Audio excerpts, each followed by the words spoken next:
ఒక్కసారి కొమ్మూరి గోల్డ్ కి కాల్ చేయండి. తాకట్లో ఉన్న మీ బంగారాన్ని విడిపించి మార్కెట్ ప్రైస్ కి వాళ్ళు కొనుక్కుని మిగతా డబ్బులు మీకు ఇచ్చేస్తారు. హలో అండి, అందరికీ నమస్కారం. కేరళకి తెలంగాణ ముఖ్యమంత్రి రేవంత్ రెడ్డి గారు వెళ్ళి అక్కడ కాంగ్రెస్ పార్టీ కూటమి తరఫున ప్రచారం చేశారు. సరే, కాంగ్రెస్ పార్టీ ముఖ్యమంత్రి కాంగ్రెస్ పార్టీని కేరళలో గెలిపించడం కోసం సహజంగానే ప్రచారం చేస్తారు కదా, చేశారు. చేసే క్రమంలో అక్కడ ఉన్నటువంటి కమ్యూనిస్టులని విమర్శించారు. ఎందుకంటే అక్కడ ఫైట్ కమ్యూనిస్టులు వర్సెస్ కాంగ్రెస్ కాబట్టి కమ్యూనిస్టులని విమర్శించారు. అక్కడ ముఖ్యమంత్రి పినరయి విజయన్ మీద విమర్శలు గుప్పించారు. కాకపోతే ఆ విమర్శలే కొంత నమ్మటానికి అవకాశం లేని విధంగా రేవంత్ రెడ్డి గారి క్రెడిబిలిటీకి ఇబ్బంది కలిగించే విధంగా ఉంది. ఆ విమర్శల మీద ఇవాళ పినరయి విజయన్ కూడా స్పందించారు. పాయింట్ టు పాయింట్ క్వశ్చన్ అడిగారు.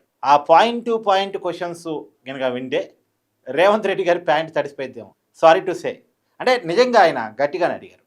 అంటే రేవంత్ రెడ్డి గారు చెప్పింది ఏంటంటే పినరయి విజయన్ మోడీ ఒకటే, కమ్యూనిస్టులు బీజేపీ ఒకటే అని చెప్పారు. అది ఎవరు నమ్ముతారండి?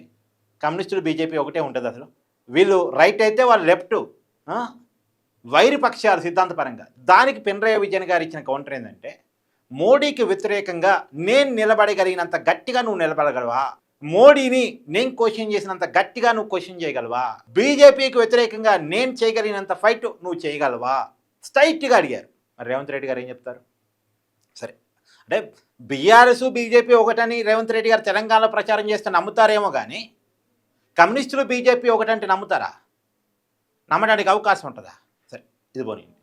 తర్వాత కేరళలో అభివృద్ధి లేదు, సంక్షేమం లేదు, తెలంగాణను చూసి నేర్చుకోవాలి అని చెప్పేసి రేవంత్ రెడ్డి గారు చెప్పారు.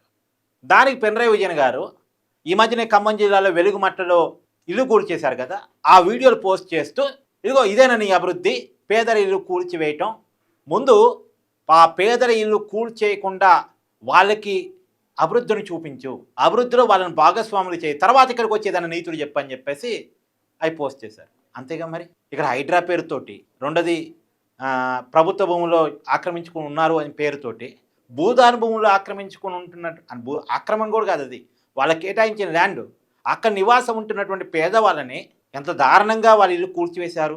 తెలంగాణ సమాజం మొత్తం చూసింది కదా. ఇప్పుడు కేరళలో పెద్ద ఎత్తున వైరల్గా మారింది. వెలుగుమట్ట ఇష్యూ కేరళలో వైరల్గా మారింది. పినరయి విజయన్ క్వశ్చన్ చేశాడు దానికి రేవంత్ రెడ్డి గారి సమాధానం ఏంటి మరి? పైగా ఆయన కొన్ని పాయింట్ కూడా రేవనెత్తాడు. ఎడ్యుకేషన్లో కేరళ ఎక్కడుంది, తెలంగాణ ఎక్కడుంది? 95% ఇది అబోవ్ ఎడ్యుకేషన్ రేటు కేరళలో ఉంటే మనకాడ ఎంత ఉంది?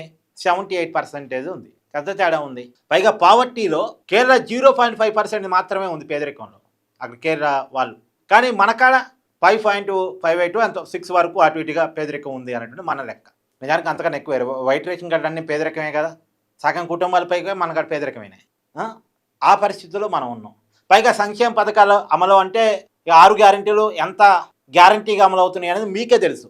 అందరికీ రైతు భరోసా డబ్బులు పడ్డాయా చెప్పండి?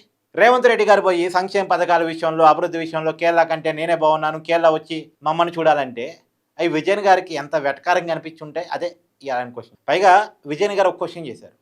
నీ కాడ భూభారతి చట్టాన్ని తీసుకురావడానికి ఎలాంటి ల్యాండ్ స్కీమ్ కావాలో కేరళ వచ్చి మీ అధికారులు చూసుకొని పోయారు. అంటే కేరళ ఆదర్శంగా ఉంటేనేగా చూసుకొని పోయేది. కేరళ పేద ప్రజలకి ల్యాండ్ హక్కుగా కల్పించడంలో సక్సెస్ అయింది. మరి నువ్వు వచ్చి చూసుకొని పోయి నీ కాడ చట్టం చేసుకున్నావు, ఇవాళ నువ్వు వచ్చి నన్ను క్వశ్చన్ చేస్తున్నావు అని పినరయి విజయన్ గారు క్వశ్చన్ చేశారు. ప్రతి క్వశ్చన్ కూడా ఆలోచింపదగిందేనండి.